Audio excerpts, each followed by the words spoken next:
मामी रेसिपीजमध्ये आपले स्वागत आहे।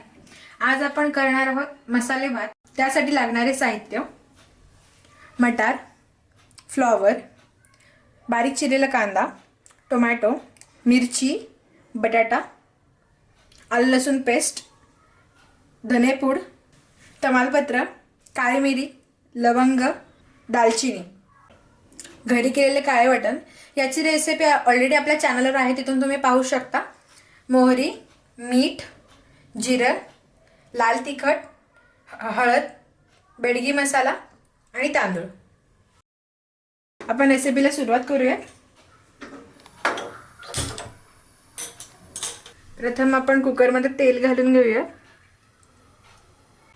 तेल गरम झालेलं आहे, त्याच्यामध्ये आपण आपले खडे मसाले टाकूया। लवंग, दालचिनी, तमालपत्र, त्याच्यानंतर त्याच्यामध्ये आपण मिरची टाकणार आहोत।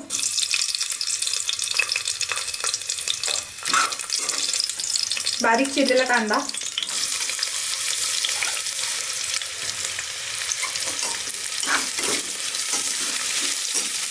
आपण छान परतून घेणार आहोत सोनेरी रंग येईपर्यंत। कांदा परतून झालेला आहे, त्याला सोनेरी रंग सुद्धा आलेला आहे। सो आता आपण त्याच्यामध्ये टोमॅटो घालूया।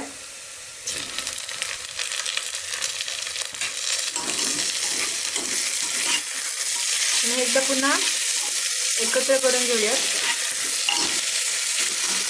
टोमॅटो आणि कांदा एकजीव होईपर्यंत आपण त्याला शिजवणार आहोत, मिळून येईपर्यंत। त्यासाठी आपण त्याच्यावर झाकण ठेवूया। कांदा टोमॅटो परतत असतानाच आपण त्याच्यामध्ये आलं लसूण पेस्ट टाकणार आहोत।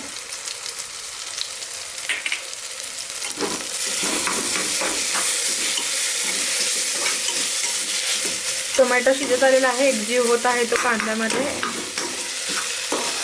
थोडा वेळ आपण शिजवून घेऊया, पुन्हा झाकण ठेवूया।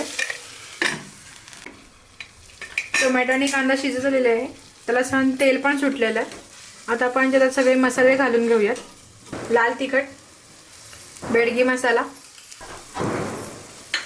हळद, धनेपूड एकत्र करून घेऊया सगळं।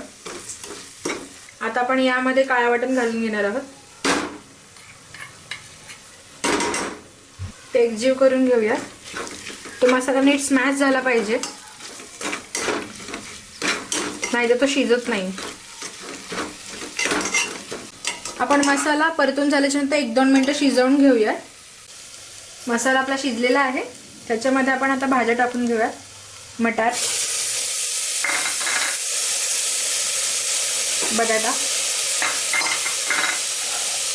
फ्लॉवर, आपण ते सगळं परतून घेऊया।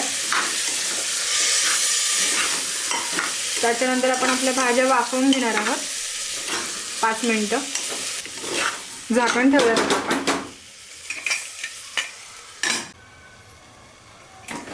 आपल्या भाज्या वाफवून झालेल्या आहेत, यामध्ये आपण 2 कप भिजवून घेतलेले तांदूळ टाकणार आहोत।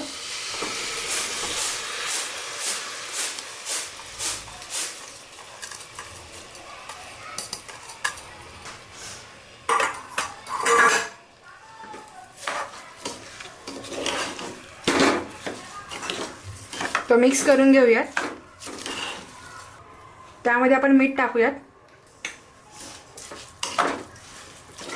ते एकत्र करून घेऊयात।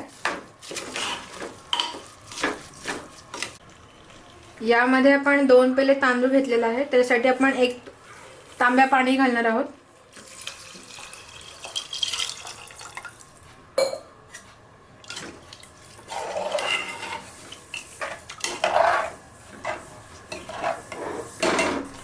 त्यानंतर आपण याच्यामध्ये साजूक तूप घालणार आहोत, त्याच्याने भाताला छान स्वाद येतो।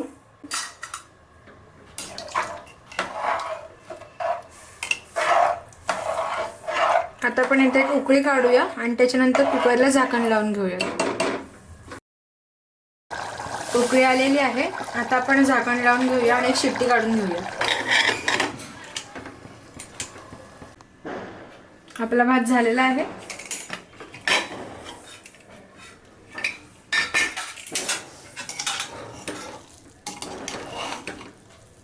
बघू शकता तुम्ही सगळे भाज्या वगैरे शिजलेल्या आहेत छान. अशा प्रकारे आपली मसाले भाताची रेसिपी तयार आहे. अशाच नवीन रेसिपींसाठी पुन्हा भेटूया. तोपर्यंत नमस्कार.